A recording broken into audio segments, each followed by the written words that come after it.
Buenos días a todos. Escucha, 1, 2, 3. ¿Qué le parece? Se pone de pie, por favor, y ya de perdida voltee con su vecino y dígale buenos días. Dios te bendiga. Si no me entendieron, pues es good morning, everybody. Muy bien, buenos días, muy buenos días. Y acompáñenme por favor al Evangelio San Juan. El Evangelio San Juan en el capítulo 20. Evangelio San Juan, capítulo 20, 24, el versículo 24 y 25. Hasta este punto hemos hablado del carácter de los apóstoles. Y bueno, hemos hablado un poco de todos. Hemos hablado acerca de Pedro, con un carácter impulsivo, ¿verdad? Hemos hablado también de Jacobo, con carácter vengativo y engreído. Y hemos hablado un poco de Juan como un carácter criticón, elitista. Hemos hablado acerca de Andrés como un carácter curioso. Y hemos hablado acerca de Felipe como un carácter pesimista. Y un carácter escéptico como el de Natanael. Y un carácter hospitalario como el de Mateo. Y ahora nos toca un carácter incrédulo como el de Tomás. Entonces, si usted está conmigo en Mateo 20, versículo 24, pues leámoslo juntos, por favor. Dice así la palabra de Dios en el nombre de Cristo Jesús. Pero ¿qué, hermanos? Pero Tomás, uno de los 12, llamado Dídimo, no estaba con ellos cuando Jesús vino, es decir, después de la resurrección. Le dijeron pues los otros discípulos: al Señor hemos visto. Y él les dijo: si no viere en sus manos la señal de los clavos, y metiere mi dedo en el lugar de los clavos, y metiere mi mano en su costado, ¿qué dice, hermanos? No creeré. Vamos a orar. Padre, muchas gracias por la vida. Gracias, Señor, por tu misericordia. Gracias porque nos permitiste, Señor, darnos el privilegio de adorarte, bendecirte, y ahora, Señor, de escuchar tu palabra. Bendice tu palabra, bendice tu pueblo, en el nombre de Cristo Jesús. Amén. ¿Pueden sentarse, hermanos? Vamos a hablar entonces de Tomás, con un carácter incrédulo y valiente. ¿Qué cosas, no? Tomás, un carácter incrédulo, pero valiente. Y hablaremos también de Jacobo el menor. También estaremos hablando de él, si nos alcanza, pues bueno, uno más. Bueno, Tomás, también llamado Dídimo, que significa mellizo. ¿Qué significa Tomás? Mellizo. Porque tenía un hermano, ¿verdad?, gemelo, también llamado, entonces, de la misma manera, gemelo, Dídimo. Entonces, Tomás representa aquel cristiano, ¿verdad?, que es incrédulo. Es decir, dicho de otro modo, que tiene muchas dudas acerca entonces de Jesús o de la palabra de Dios. Este Tomás tenía una personalidad y carácter entonces bastante incrédulo, ¿verdad? Después de haber entonces estado con Jesús más de 3 años, y todavía Tomás tenía una incredulidad entonces increíble, que no podemos creer. Dice el verso 24, donde ustedes leyeron, para mirar entonces el tema o el primer punto acerca de la incredulidad de Tomás acerca de la resurrección de Jesús. Dice el verso 24: pero Tomás, uno de los 12, llamado Dídimo, no estaba con ellos cuando Jesús vino. Le dijeron pues los otros discípulos: al Señor hemos visto. Y él les dijo: si no viere en sus manos, si no viere la señal de los clavos, y metiere mi dedo en lugar de los clavos, y metiere mi mano al costado, no creeré. O sea, era incredulidad, ¿verdad? Esto nos habla entonces de que de allí nace también el refrán, ¿verdad? Ver, ¿para qué? Para creer. Ver para creer. Eso es lo que, ¿verdad?, este Tomás entonces representa, una incredulidad. Y la palabra incredulidad, hermanos, es la palabra contraria a creer, que es apistos. Y eso significa entonces no creer, literalmente, ¿verdad? Pero también significa no creer en la fe cristiana. Entonces esto de incrédulo es aquella persona que no cree con facilidad en las cosas que no ve o que no se han probado como evidentes, ¿verdad?, aunque estén aceptadas por la mayoría. Es decir, que los 11 apóstoles, bueno, hasta ese punto eran 10 ya nada más, ya habían creído en la resurrección de Cristo, habían visto a Cristo resucitado. Pero entonces Tomás Él no estaba ahí en ese momento cuando se apareció y cuando se les fue apareciendo en diferentes partes. Y él dijo, hasta no ver, no creer. Entonces, lo más interesante es que él no creyó en la resurrección. ¿Y sabía usted que la resurrección de Cristo es nuestro fundamento? ¿Verdad? Nuestro fundamento de fe. Y qué triste sería, ¿no? Que haya cristianos todavía que tengan esas dudas o esa incredulidad de no creer en las doctrinas esenciales de Jesucristo. Por ejemplo, dos doctrinas esenciales de Jesucristo es la resurrección de Cristo, que es la piedra angular o nuestro fundamento, y la divinidad de Jesús como Dios.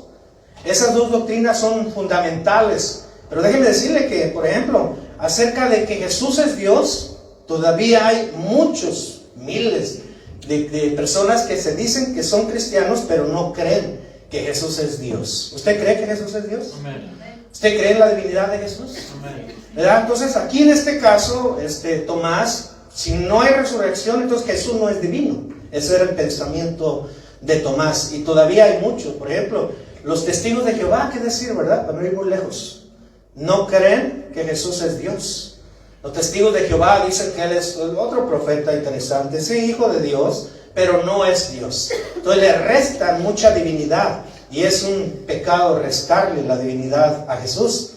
Entonces, esta doctrina de la resurrección y divinidad de Jesús era un problema también en los corintios. En los corintios, influenciados por la filosofía griega.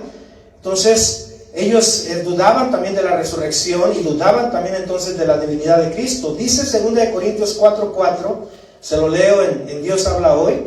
Dice, pues como ellos no creen, Pablo se está dirigiendo a los corintios en 2 Corintios 4:4, y se dirige a un grupo en especial que no creían en la resurrección y en la divinidad de Jesús, en Corinto. Entonces dice, pues como ellos no creen, el Dios de este mundo, Dios con D chiquita, les ha cegado el entendimiento para que no vean la brillante luz del Evangelio de Cristo, del Cristo glorioso. Y luego termina ese verso, imagen viva de Dios. ¿Qué es Cristo, hermanos? Imagen viva de Dios. ¿Qué es una imagen? Los mismos rasgos. ¿Usted se ha tomado una foto? Claro, ¿verdad? Entonces en la foto usted ve, hermanos, los mismos rasgos que le pertenecen a usted, ¿cierto? Usted ve las mismas canas, usted ve la misma ceja, ¿verdad? Usted ve los mismos labios, usted ve los mismos ojos, porque es su imagen. Son los mismos rasgos, las mismas características. Todos los distintivos están en esa imagen. Entonces Pablo le dice a los corintios que algunos de ellos que no creen en la resurrección de Cristo es porque el Dios de este mundo, es porque Satanás les ha cegado el entendimiento. Qué triste, ¿no? Que algunos no creen en la divinidad de Cristo, y la respuesta es porque Dios les ha cegado, ¿qué, hermanos?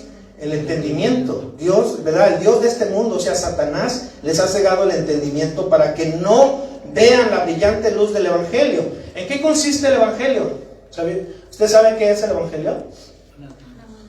¿Qué es el Evangelio? Bueno, siempre se dice las buenas nuevas, pero bueno, déjeme decirle que el Evangelio no solamente son las buenas nuevas. El Evangelio consiste en la vida, en la muerte y la resurrección de Cristo. Eso es el Evangelio.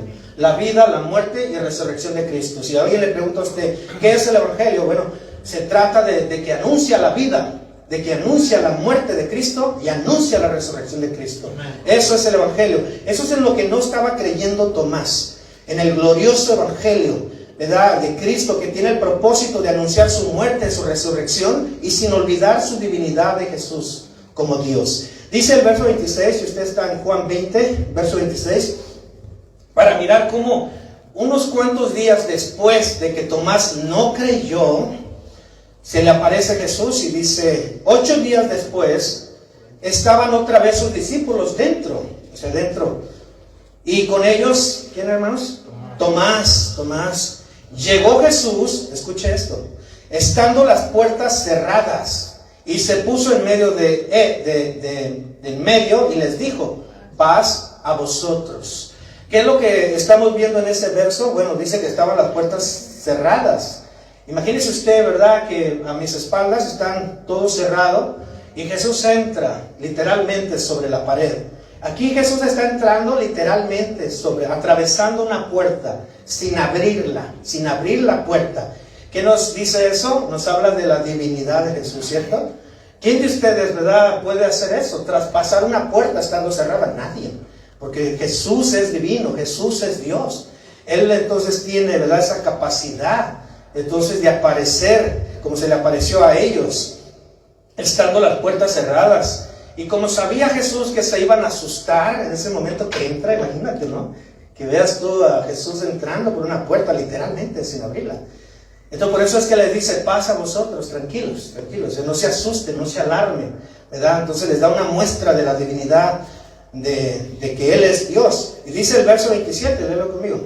Luego dijo, fíjate, específicamente se dirigió a alguien. Había 11 personas por lo menos, pero Jesús enfoca la vista, las palabras sobre alguien. Y dice, entonces, luego dijo a Tomás, pon aquí tu dedo y mira mis manos, y acerca tu mano y métela en mi costado, y no seas, hermano, incrédulo, sino creyente. ¿Cómo sabía Jesús que Tomás había dicho esas palabras?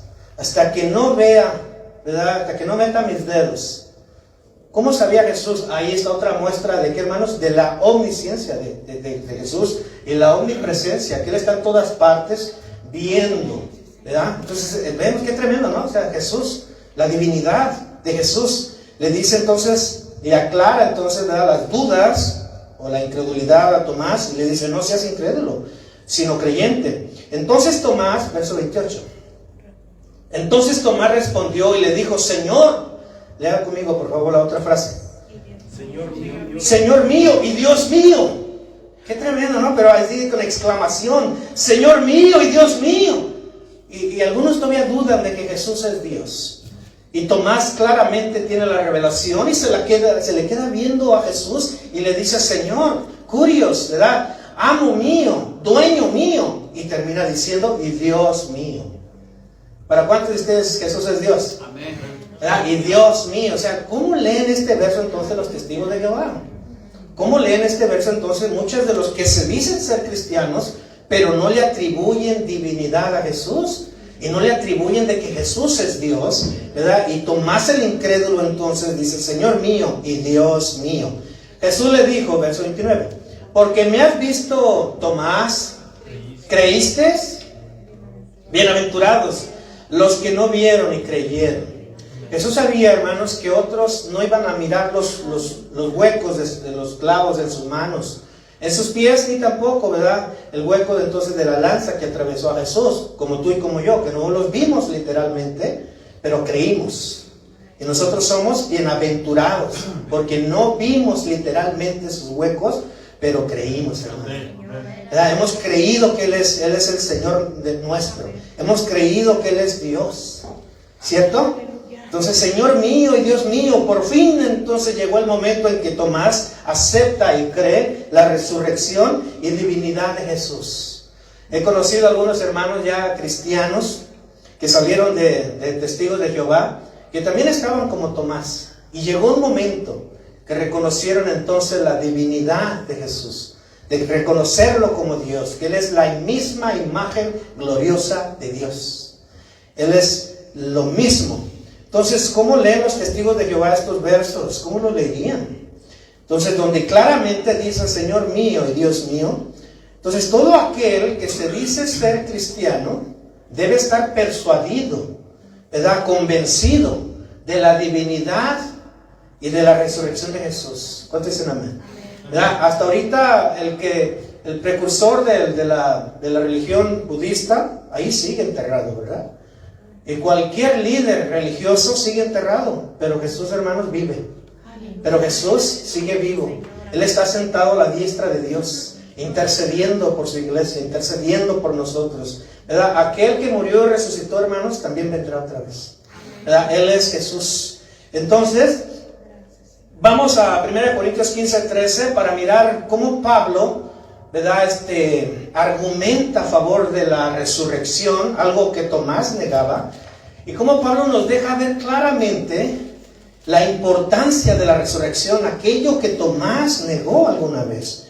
Dice 1 Corintios 15:13, dice, porque si no hay resurrección de muertos, tampoco Cristo resucitó. Verso 14, y si Cristo no resucitó, nuestra predicación es vana y nuestra fe también es vana. Si Cristo no resucitó, ¿verdad? Nosotros como cristianos fuéramos los más, ¿qué se puede decir? Miserables y dignos de lástima si Cristo no hubiera resucitado. Eso es lo que entonces Tomás estaba negando, ¿verdad? Nuestra fe, nuestra predicación sería vana, nuestra fe también es vana, y la palabra vana del griego significa vacía, nuestra fe sería vacía, también significa hueca, irreal, ¿ya? Sin provecho, y también significa frustrada, vana. Entonces nuestra fe sería sin provecho, nuestra fe sería frustrada, nuestra fe sería hueca, nuestra fe sería irreal. Eso es entonces, ¿verdad?, lo que representa Tomás. Así era su fe de él. Verso 15, léelo conmigo. 1 Corintios 15:15. Y aún nosotros, o sea, yo, tú, él, los que estamos aquí, y aún nosotros seríamos falsos testigos de Dios, ya que afirmamos que Él resucitó a Cristo, a quien no resucitó, si fuera verdad que los muertos no resucitan. A quien no resucitó, si fuera verdad que los muertos no resucitan. Entonces nosotros seríamos falsos testigos de Dios, aunque sí hay algunos falsos testigos de Jehová que no creen, ¿verdad?, que Jesús es Dios, que no creen entonces en la divinidad de Cristo. Entonces creer en la resurrección no solamente es una doctrina esencial, escuche esto, creer en la resurrección de Cristo no solamente es creer en una doctrina esencial, sino que también es un consuelo para todo aquel que ha perdido un familiar. La resurrección de Cristo es un consuelo para todo aquel que ha perdido un familiar. Por ejemplo, ¿verdad? Mi hermana mayor, mi hermano menor, están, estoy seguro que están, ¿verdad?, con el Señor. Ellos fallecieron. Y yo sé que así como Cristo murió y resucitó, yo sé también que ellos murieron, pero que también resucitaron a la presencia de Dios.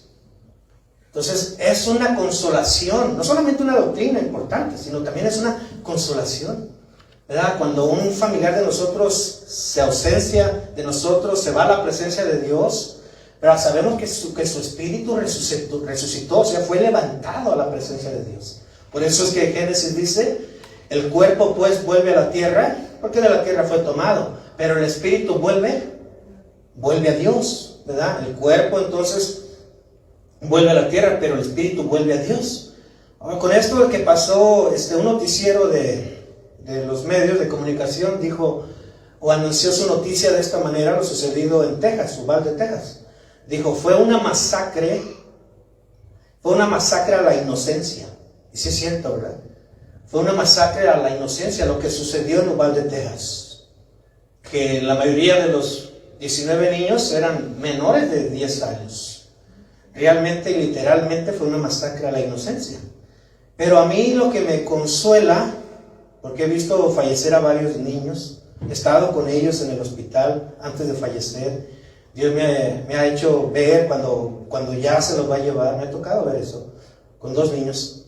Y lo que sucedió allá en Uvalde, Texas, hermanos, cuando yo leía en Lucas 18:16, cuando Jesús dice que Jesús llamó a los niños y dijo, dejad a los niños venir a mí y no se lo impidáis, porque de tales es el reino de Dios. Amén. Entonces cuando yo leí ese verso, estaba preparando la enseñanza y dije, qué tremendo, porque o sea, hay una garantía de que los niños, ¿verdad?, van a la presencia de Dios. Amén. O sea, su espíritu resucita a la presencia de Dios. Por eso es que ahí fue donde dije, qué tremendo. O sea, la resurrección no solamente es una doctrina esencial, ¿verdad?, el fundamento de nuestra fe, sino que también es una doctrina que consuela. Porque, ¿verdad?, una vez que alguien muere, ya sea un niño como estos 19 que murieron, ellos entonces van a la presencia de Dios, resucita su espíritu a la presencia de Dios, ¿cierto? Y entonces, fíjate qué tremendo. O sea, cuántas veces no hemos visto casos de familiares que pierden, ¿verdad?, un ser querido. Y esta consolación esta doctrina a la cual no había creído Tomás, es esperanzadora, ¿verdad? es consoladora, es algo importante en el lado emocional y en el lado espiritual. ¿Cuántos dicen amén?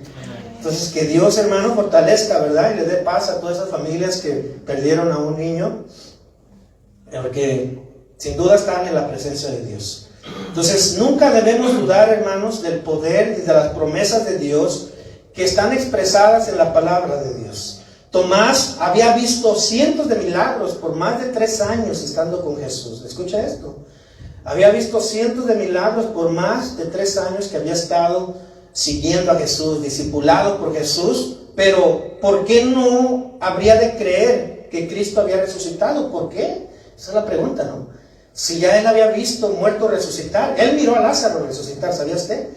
Que Tomás estaba con Jesús cuando fue resucitado Lázaro. Él miró resucitar también a la niña de Jairo, a la hija de Jairo. Él miró resucitar más muertos y miró cientos de milagros. Qué increíble, ¿verdad? Que nosotros hayamos visto ciertas manifestaciones de Dios, milagros de Dios, intercesiones de Dios, y que estemos dudando en algo, ¿verdad? Dios no puede hacer esto, Dios no podrá hacer aquello, que estemos dudando en algo. Entonces, la respuesta entonces a por qué no habría de creer en Cristo que había resucitado es sencilla. Es porque su personalidad y su carácter, ¿verdad?, de toda la vida, pues era un carácter incrédulo.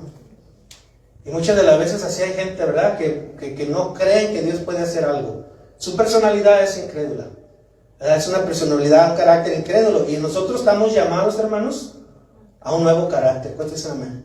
¿Verdad? A un carácter de fe, a un carácter que cree, a un carácter que confía en que Dios intercede. Entonces, en segundo lugar, Tomás tenía un rasgo distintivo, pero a la vez era muy bueno, ¿verdad? Era de un carácter también valiente. ¿Era qué, hermanos? Era valiente. Aunque era incrédulo, pero era valiente, ¿verdad? Juan 11:16.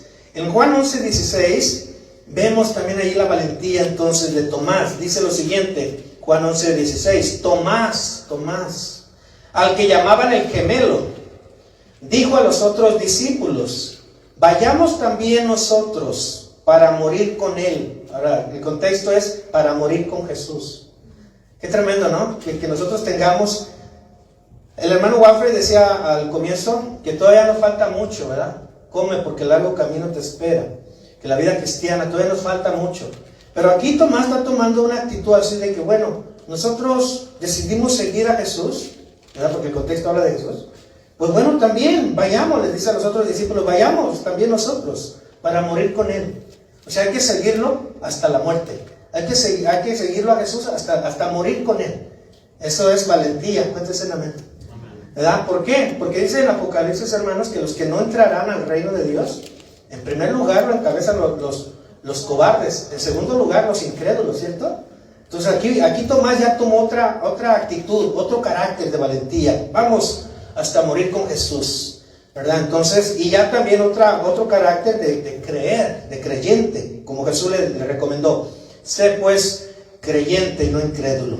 Entonces, valiente es una persona que actúa con valor y determinación ante situaciones arriesgadas o difíciles. Eso es valiente, ¿verdad? Y déjenme decirle que se requiere valentía. Por ejemplo, ¿a cuántos de ustedes no requirieron valentía para dejar un vicio?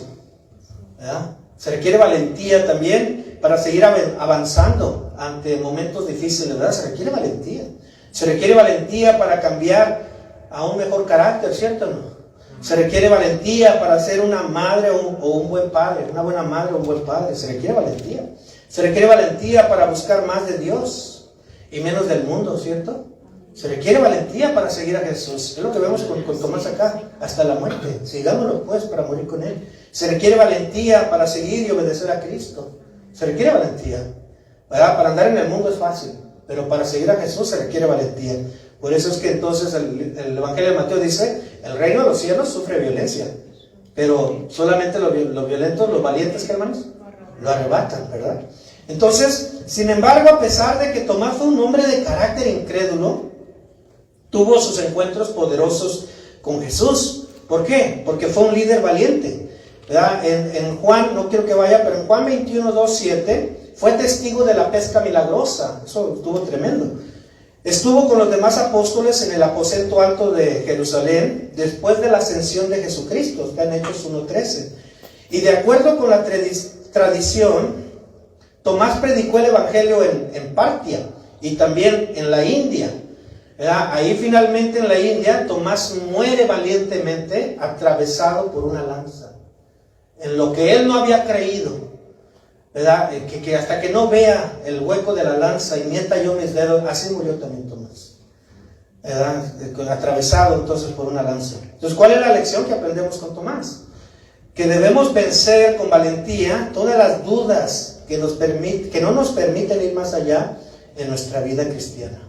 Debemos de seguir, ¿verdad?, venciendo nuestras dudas. Entonces, eso es Tomás, en la biografía de Tomás. Vamos a Jacobo el Menor. Jacobo el Menor, vaya a Marcos 15:40 para hablar del noveno apóstol, Jacobo el Menor. A él le vamos a titular, ¿verdad?, el carácter servidor y anónimo. Carácter servidor y anónimo. Jacobo el Menor, Jacobo, hijo de Alfeo, era posiblemente hermano de Mateo, ya que también era hijo de Alfeo, Mateo, pero no debemos confundirlo con Jacobo, el hermano de Jesús, Jacobo el Menor. Era Jacobo, el hermano de Jesús, que escribió el libro de Santiago, ni con Jacobo, el hermano de Juan, o sea, no. Jacobo el Menor posiblemente fue hermano de Mateo. De Jacobo el Menor no se encuentra casi nada, hermanos. Solamente hay un verso en toda la Biblia. Pero me interesó este verso, ¿verdad? Porque, bueno, hay dos versos, pero solamente uno habla de él. Entonces, me interesó porque ahí muestra su personalidad y su carácter de él. Vamos a Marcos 15:40 y nos pasamos hasta el 41. Dice Marcos 15:40, también había algunas mujeres, está hablando de la crucifixión de Cristo, y cuando bajan el cuerpo de él, mirando de lejos, entre las cuales estaban María Magdalena, María la madre de Jacobo, ¿qué, hermanos? El menor. María la madre de Jacobo el menor y de José y Salomé. Entonces María la madre de Jacobo el menor y esposa y madre de José, esta era la esposa entonces de Cleofas, lo dice Mateo. Entonces también se sabe que Jacobo participó prácticamente en todos los privilegios, ¿verdad?, de los demás discípulos. Pásate al verso 41. Dice Marcos 15:41, quienes cuando él estaba en Galilea, o sea, está hablando de Jesús, cuando Jesús estaba en Galilea, le seguían, ¿y qué, hermanos? Y le servían. Y otras muchas que habían subido con él a Jerusalén. Entonces, lo único que nos dice de Jacobo el Menor es que él entonces le servía al Señor Jesucristo. No nos dice en qué, no nos dice cuándo, no nos dice dónde, no nos dice qué tanto tiempo y ni en qué sirvió, pero sí dice que sirvió. Por eso es que entonces ¿verdad?, el carácter entonces servidor y anónimo. Aquel entonces que ve la necesidad ¿verdad?, y aunque no tenga reconocimiento, aunque entonces no tenga, ¿verdad?, no sé, cierto título, él decide servir, ¿verdad? Él decide entonces estar haciendo un servicio, aunque sea anónimo, no requiere, no necesita reconocimiento. Entonces, ¿cuál es la lección que aprendemos con Jacobo el Menor? Bueno, lo que aprendemos es que todos los cristianos podemos llevar a cabo la obra de Dios, aun si ser el centro de atención, así como lo dice Jacobo el Menor, ¿verdad?, que le seguía y le servía. Entonces Jacobo el Menor seguía a Jesús y le servía. ¿Cuántos de ustedes siguen a Jesús? ¿Cuántos de ustedes siguen a Jesús? ¿Y cuántos de ustedes sirven a Jesús? Ya no hay amén, pues. ¿Y cuántos de ustedes sirven a Jesús? Entonces, o sea, él le seguía, pero también le servía, ¿verdad? Hoy nos anunciaron que hay necesidades de servicio, de servidores con los niños. Entonces, Jacobo el Menor representa eso, un servicio anónimo. Ahora, vamos ya con el 10º apóstol. Vamos con el 10º apóstol, Judas Tadeo, ¿verdad? ¿Cuántos de ustedes compraron una veladora de Judas Tadeo en su incredulidad? Cuando no eran convertidos, ahora ya está uno, ¿verdad? ¿Cuántos también por acá? También por acá, ¿verdad? Porque en México se acostumbra a eso, ¿verdad? Los que no tienen una fe bíblica, una creencia bíblica, bueno, hasta cualquier santo se le hincan, ¿verdad? Entonces, algunos compraron, ¿verdad?, alguna veladora tal vez que que una veladora a San Judas Tadeo, ¿verdad? En la religión popular católica, bueno, representa, ¿verdad? Que es la intervención a un milagro difícil, ¿verdad? O a una solución difícil. Entonces, pues si es tan difícil el problema, van y compran una veladora. No lo haga usted, ¿eh? No lo haga usted. Entonces eso hacen en la tradición popular católica. Tadeo, también llamado Judas y Lebeo. El significado de ambos nombres es amado o también preciado del corazón. El nombre de Judas deriva del nombre Judá y significa alabanza, ¿verdad? Vamos a ver Judas Tadeo. A este Judas no hay que confundirlo con Judas, el hermano de Jesús, ni con Judas Barsabás, pero tampoco con Judas Iscariote, el traidor. No, este es Judas Tadeo, ¿verdad? No es el mismo de los otros que mencioné. Entonces, este Judas Tadeo tenía un carácter, ¿verdad? Confundido. Entonces, la palabra confundir significa lo siguiente para entender cómo era él, ¿verdad? La palabra confundir significa tomar o entender una cosa por otra. ¿Sí? Tomar o entender una cosa por otra. También significa equivocar. También significa errar. Entonces fíjate cómo era el carácter de Judas Tadeo. Él entonces tomaba una cosa por otra. Ay, Señor, es que yo entendí de esta manera, ¿verdad? Ay, Señor, es que me confundí. Entonces también, ay, me equivoqué. Entonces, erré. Entonces hay muchos cristianos, hermanos, con una confusión, ¿verdad? Francamente inaceptable. Hay muchos cristianos que ya de años, ¿verdad? No entienden las doctrinas básicas de la Biblia, ¿verdad? ¿Y por qué? Por no querer estudiar, por no querer leer la palabra de Dios. Entonces hay cristianos también en nuestros tiempos, hermanos, que no saben dar un consejo bíblico. O sea, ¿qué es lo que dice la Biblia? Si vamos a dar un consejo, tiene que ser con la Biblia. ¿Cuántos dicen amén? ¿Verdad? No confundir a las personas.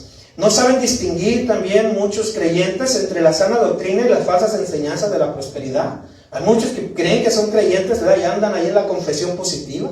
Andan ahí que yo declaro, yo decreto, ¿verdad? Entonces hay muchos creyentes que andan ahí en ese movimiento de que siempre $100 y van y los llevan los $100, ¿verdad? Y cosecharán $1,000 y llevan, entonces, no, o sea, todo eso, hermanos, es confusión doctrinal. ¿Cuántos dicen amén? Es confusión doctrinal. Bueno, Tadeo era algo así. Era Tadeo un discípulo, entonces todavía no era apóstol, recuerden, ¿verdad? Pero él estaba confundido en algunas cosas doctrinales. Algunos están confundidos, ¿verdad? También, porque dicen, bueno, todos somos hijos de Dios. ¿Todos somos hijos de Dios, hermanos? No, ¿verdad? Todos somos creación de Dios. Pero los que creen en el Señor Jesucristo, los que reciben al Señor Jesucristo, como dijo Tomás después de su incredulidad, como Señor, ¿verdad? Y como su Dios, esos son hijos de Dios, ¿verdad? Los que creen y reciben al Señor Jesucristo, a esos se les dio el derecho y potestad de ser llamados hijos de Dios. De ser llamados hijos de Dios. Entonces hay mucha confusión. Miremos entonces la confusión de Judas Tadeo. Vaya a Juan 14:22. Juan 14:22 para mirar entonces cómo era el carácter, ¿verdad? De Tadeo. Y todavía usted conoce a varios, ¿verdad? Posiblemente, bueno, no, espero que usted no sea un cristiano confundido. Pero yo conozco a muchos. Ay, ¿cómo te fue ahí en la iglesia? No, pues fue de puro poder, estuvo de maravilla. ¿Y de qué hablaron? Pues no sé, pero fue poderoso, ¿verdad? Entonces, no sé, pero todos empezaron a hablar en lenguas y no, brincamos, saltamos. O sea, están confundidos doctrinalmente. Juan 14:22, ¿está conmigo? Le dijo Judas. ¿Cuál Judas? Tadeo, recuerde, no hay que confundirlo con nosotros. Judas, ahora aclara. Ahí es el mismo verso, no el Iscariote, o sea, no el traidor, sino Judas Tadeo, Señor, él se lo reconoció como Señor. ¿Cómo es que te manifestarás a nosotros y no al mundo? Verso 23 hasta el 26. Respondiendo Jesús y le dijo, el que me ama, ¿cuántos aman al Señor? El que me ama, mi palabra guardará. Y mi Padre le amará, y vendremos a él, y haremos morada con él. El que no me ama, no guardará mis palabras. Y la palabra que habéis oído no es mía, sino del Padre que me envió. Mas el Consolador, es decir, el Espíritu Santo, a quien el Padre enviará en mi nombre, Él os enseñará todas las cosas, y os recordará todo lo que yo os he dicho. Entonces el que me ama, mi palabra guardará. Hay muchos, ¿verdad?, que están confundidos doctrinalmente y están guardando puras doctrinas, hermanos, de hombres, ¿verdad? Puras frases de hombres, puras cosas que entonces no están en la palabra de Dios. Estos versos, de manera parafraseada, ¿verdad?, de manera Juan Toral, se leen así. Entonces Judas, no el Iscariote, le preguntó: Señor, estoy confundido. ¿Por qué solo te vas a mostrar a nosotros y no a los demás del mundo? Entonces Jesús le contestó: mira, Tadeo, si alguien me ama, también me obedece. Dios mi Padre lo amará y vendremos a vivir con él. No te confundas, Tadeo. Los que no me aman, no me obedecen. Los que no me aman, no me obedecen.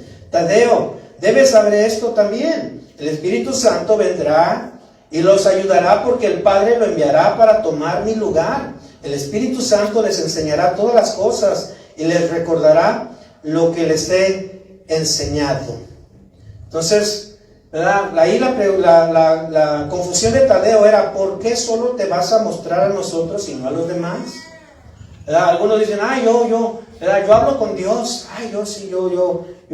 yo creo en Dios, ¿verdad?, yo soy hijo de Dios, pero pues no tiene nada de cristiano. O sea, no tiene nada ni el primer paso, ¿no?, de recibir al Señor, de caminar con el Señor, mucho menos obedece al Señor. Estaba hablando con mi sobrino, un sobrino mío que miré, creo que antier, y estaban 3 muchachitos allí, entonces 3 sobrinos más míos. Y entonces me pregunta: tío, ¿y ¿a qué iglesia vas? Dice que se cambió a vivir aquí a Lehigh. Y dice, le digo: pues allí por la Orem Center y la 400, ¿verdad? ¿Y qué es, verdad? Católica, cristiana, romana, ¿qué es esto? Ya le dije, no, somos una iglesia evangélica, somos una iglesia cristiana. Entonces dice: ay, tío, dice, yo miraba cómo mi mamá y mi papá, dice, iban a la iglesia, pero yo ya no quise ir con ellos, dice, porque ellos iban a la iglesia el domingo a misa, dice, la misa. Iban a misa y saliendo, ¿verdad?, iban a misa todos crudos. El sábado se ponían bien borrachos, iban al baile, se iban a la disco. Y el domingo iban, dice, crudos, para decir que andaban ebrios todavía, ¿verdad? Y dice, y después de allí se iban todavía a seguirla, y se iban a los casinos, y se iban. Pero ellos decían que son hijos de Dios. Esa es la confusión aquí de Tadeo, de Judas. ¿Por qué no te vas a manifestar a todos? ¿Por qué no más a nosotros? Bueno, Jesús se iba a manifestar solamente a los que habían creído en él. Solamente a los que amaban a Jesús. Y solamente a los que le obedecían a Jesús, ¿cierto o no? ¿Verdad? Entonces, dice mi sobrino: no, yo ya no quise ir, dice. Porque, pues, oye, ¿qué cambios había? No había ningún cambio. ¿Entienden? Entonces, no todos somos hijos de Dios. Pero toda aquella persona que se dice que es hijo de Dios debe tener un cambio. Cuéntese la mano. Debe ser una nueva criatura, debe ser una nueva persona y debe caminar a un nuevo carácter. Todo aquel que se dice hijo de Dios. Las cosas viejas, ¿qué, hermanos? Pasaron. Aquí ahora todas son hechas. Todas son hechas nuevas. Y todas son todas, tu manera de pensar, tu manera de actuar, tu manera de hablar, tu manera de vivir, tu manera de conducir. Entonces, la respuesta de Jesús despojó con toda claridad su confusión. Es como que Jesús le dijo: mira, Tadeo, yo solo me revelo a los que me aman, pero los que digan que me aman es porque me obedecen. ¿Cuántos de ustedes obedecen al Señor? Es porque me obedecen. ¿Ya entendiste, Tadeo? Entonces debemos también entender nosotros que el Señor sí, ¿verdad? Se va a revelar a nosotros, pero si le obedecemos, ¿verdad? Hablaba ahorita de un niño que murió de cáncer aquí en el hospital de Utah, en la universidad. Y yo me acuerdo cómo el Señor, ¿verdad?, a través de su Espíritu Santo me dijo bien clara la voz, ¿verdad?, que fuéramos a despedirlo, porque Él se lo iba a llevar. Entonces yo, temprano, a primera hora, eran más temprano que esta hora, y le dije a su papá, el Señor claramente me puso de que se va a llevar al niño, pero que no tengas miedo, ¿verdad?, que él tiene todo el control. Entonces fuimos y los médicos dijeron: está súper bien, ¿verdad?, ha llegado a una mejoría increíble, en pocos días va a salir de aquí. Y entonces pasaron otros 2 días más y hubo una decaída tremenda. Es decir, que ya no duró muchas horas después de 2 días más. Y el Señor se lo llevó. Pero Dios me lo hizo entender a mí para que el hermano tuviera tranquilidad. Entonces Dios, hermano, con esto quiero decirte que Dios se lo mostró también a él. Y dijo, eran las 3 de la mañana, dice el hermano, cuando ¿verdad? Me desperté, no sabía por qué, me puse a orar y el Señor claramente, ¿verdad? Por el Espíritu Santo me dijo lo mismo. O sea, ya éramos dos, que por medio de la oración el Señor nos había dicho, nos había anunciado algo, pero lo había anunciado. Siempre que el Señor te avisa antes, es para prevenirte, para prepararte y para consolarte. Siempre el Señor actúa así. Pero eso es a través de ¿qué, hermanos? De la oración. Entonces Dios es el mismo, hermanos. Jesús es el mismo. Y lo que está diciendo aquí, ¿verdad, Tadeo? Yo me voy a manifestar a los que me aman. Yo me voy a manifestar a los que me obedecen. Y créelo que el Señor, ¿verdad? Te hace ver cosas con el propósito de preparar a las personas, de consolar a las personas. Ustedes tienen sus experiencias, yo sé también, ¿verdad? Cada uno de ustedes tiene sus experiencias, pero el Señor está diciendo claramente aquí a los que me aman. ¿Cuántos de ustedes aman al Señor? ¿Verdad? El Señor también se deja entonces ver en su presencia. Entonces Jesús le dijo a Tadeo, el Espíritu Santo vendrá y los ayudará. El Espíritu Santo les enseñará todas las cosas y les recordará todo lo que les he enseñado. Esto quiere decir ¿verdad? Que nosotros, cada uno de nosotros, necesitamos buscar una relación más fuerte con Dios. Cada uno de nosotros necesitamos buscar una relación más fuerte con el Espíritu Santo.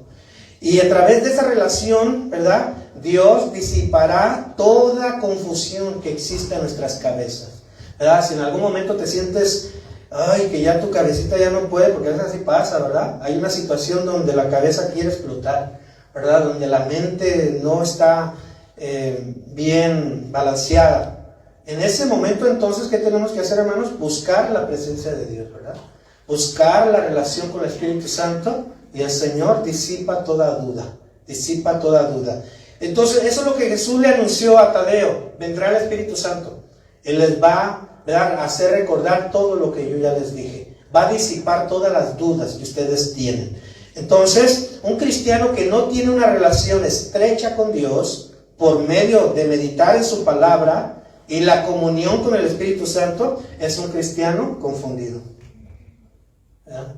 Entonces nosotros tenemos a dónde ir para despejar toda confusión.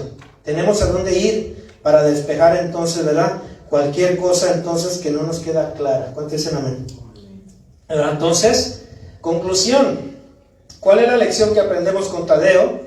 Que mientras más estrecha sea nuestra comunión con Dios y con el Espíritu Santo, más sabiduría tendremos para entender los asuntos doctrinales y prácticos, por difíciles que parezcan, ¿verdad? Como ya decía, algunos todavía no creen que Jesús es Dios. Algunos todavía no creen, ¿verdad? Están confundidos doctrinalmente. Algunos andan por allá declarando y decretando y dando vueltas al templo, 7 vueltas, ¿verdad? Entonces, toda esa es confusión, ¿cierto? ¿Por falta de qué? De meditar en la palabra de Dios, ¿verdad? De escudriñar la palabra de Dios.